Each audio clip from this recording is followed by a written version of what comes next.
Ahoy! Welcome to a Commander deck tech.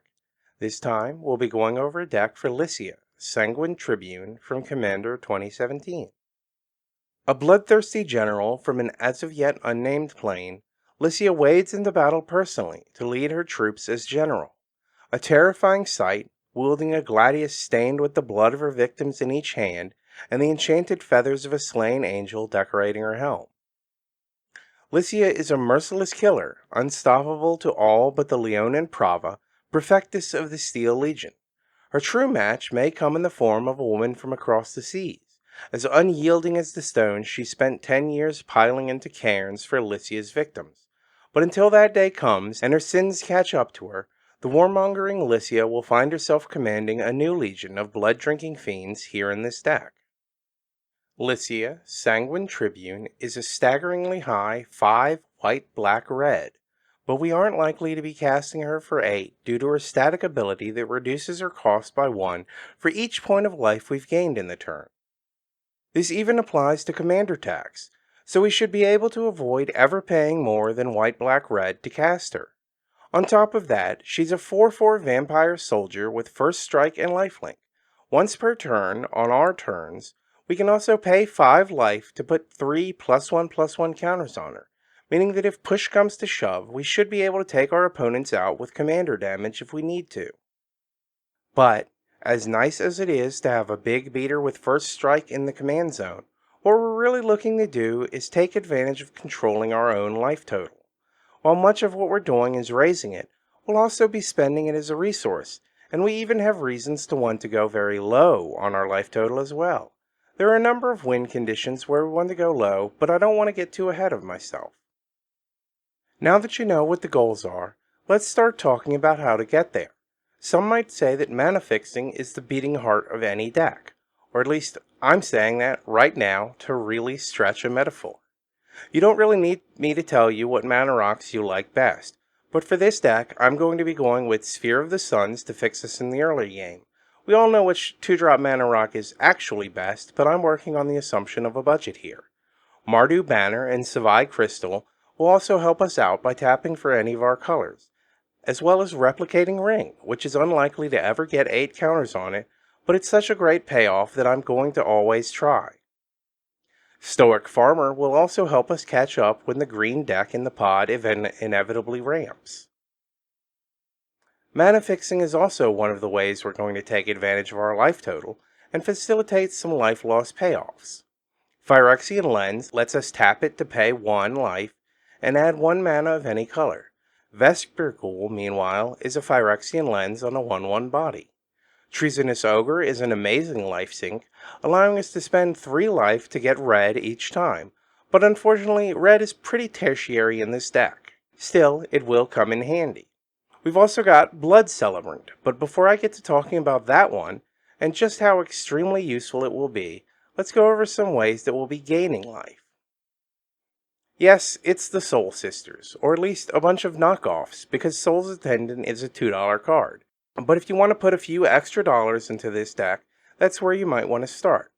Other than that, we're going to be using Soul Warden, as well as similar but lesser cards like Impassioned Orator and Daxos Blessed by the Sun. Daxos will also help us get life coming and going, and the amount of tokens this deck makes should really get a lot of payoffs from him. Other budget soul siblings include Suture Priest, Core Celebrant, and Pious Evangel. While most of these are only concerned with creatures that we control enter the battlefield, Suture Priest and Pious Evangel can help cut down our opponents as well. Outside of getting life every time we drop a handful of tokens, we're also going to have Disciple of Bolas, which should be able to gain us life and a grip of cards. If we don't have a decent target otherwise, we could always sacrifice Licia, and have her come back cheap thanks to gaining at least 4 life off of her. We've also got Rally the Throne, which won't get us many tokens, but it shouldn't be too difficult to pull off Adamant for white to gain a couple dozen life alongside our chump blockers. On the higher end of things, Pontiff of Blight will give each of our creatures Extort, and with as many creatures as we've got, we'll be able to practically turn every spell into an Exsanguinate, which, by the way, would be another great card to add to the deck if you're not concerned about budget. It's currently sitting at $7. Most of our life gain comes from creatures coming into play, so obviously we're going to want a lot of those. The deck list I've put together really only runs 24 creatures, but thanks to cards like Decree of Justice, Increasing Devotion, Martial Coup, and Nomad's Assembly, we shouldn't have much of a problem getting all those life gain triggers to go off. Each of them also comes with additional benefits, like wiping the board or being cyclable. Of special mention is Call the Stormherd, which is an exorbitant 8 white, but creates a number of 1/1 flying Pegasus creature tokens equal to our life total. With just Soul Warden out, that will double our life total, and that might just kill our opponents all on its own without even needing to attack, once we're set up. Zot's Will grabs us a good deal of tokens that don't do much more than block and trigger ETBs, but with Licia out, we can also get rid of our opponent's biggest creature. Or we could do that instead of getting tokens, but I think in most cases, that's what I'd choose. Once we've got all that life, it's time to start spending it. After all, the only point of life that matters is the last one, so having a big buffer of it doesn't really do us any good. Besides, some of our strategies involve reducing our life extremely low. So, let's go over some ways to throw away our lives like we're in our 40s and just bought a motorcycle. Blood Tracker will let us pay black mana to turn life into cards, albeit slowly and with a few extra steps, which makes it an excellent disciple of Bolus target. Argyle's Bloodfast does similarly, but it costs a little more. It flips if we're ever below 5 life at the beginning of our upkeep, but personally I don't think Temple of Aklazotz is as good for us. It's always a possibility though. Grevin, Predator Captain, doesn't quite spend the life so much as lose it, but he'll also draw us cards and get bigger, which in turn makes him another Disciple of Bolus target. We can also spend life defensively with Soul Channeling or Martyr's Tomb, which let us pay 2 life to protect a creature. Any creature for Martyr's Tomb and the enchanted creature for Soul Channeling. The Martyr's Tomb is also going to protect against damage-based removal only. Or we can spend our life offensively with Reckless Assault, which lets us pay 1 to turn 2 life into 1 damage to anything we please. If we've got Treasonous Ogre in play, we could actually just pay 4 life to shoot our opponents for 1, which could possibly be worth it. Picking off their creatures is also good. When we spend all this life, we'll also be charging up Font of Agonies, which gives us more removal down the line. I'm also going to be putting in 2 very rude cards, Slaughter and Flowstone Flood. Slaughter destroys a non-black creature, and Flowstone Flood destroys a land, and both have a buyback cost measured in blood instead of mana. Though with Flowstone Flood, you'll still have to discard a card as well. Meanwhile, Necrologia and Moonlight Bargain will let us pay life to get card advantage, which we could pitch to Flowstone Flood to keep it around and keep destroying lands. We'll also be running Command the Dreadhorde, which will let us turn that life into creatures, stolen from our opponent's graveyards. Nothing is quite as fun as using someone else's win condition against them. If you have the cash to spare for it, you could also throw in Bolus's Citadel, to keep playing cards off the top of your library by spending life. But, as hinted at before, possibly our best option we have for spending life is Blood Celebrant. It allows us to filter our black mana, but it is also the finest tuning we have for reducing our life, since we only pay 1 for the effect. If need be, we can pay black and 1 life to simply get black. Then, spend the black and 1 life to get black, and so on and so forth. It won't net us any mana, but it will let us spend our life in increments of 1. That can get a lot of counters on Font of Agonies, though it's far from the best use of it. That would be a few of our ridiculous win conditions. There are 2 numbers we want to hit that are really low. 13 or 1. With Triskaidekaphobia, at the beginning of our upkeep, each player with exactly 13 life will either win or lose the game. Our goal is to get 13 life at our upkeep, and then choose to win the game. Our second number-based win condition is near-death experience. At the beginning of our upkeep, we need exactly 1 life. Blood Celebrant can help get us there in a pinch if the math doesn't work out otherwise, though Treasonous Ogre also dings us for an odd amount.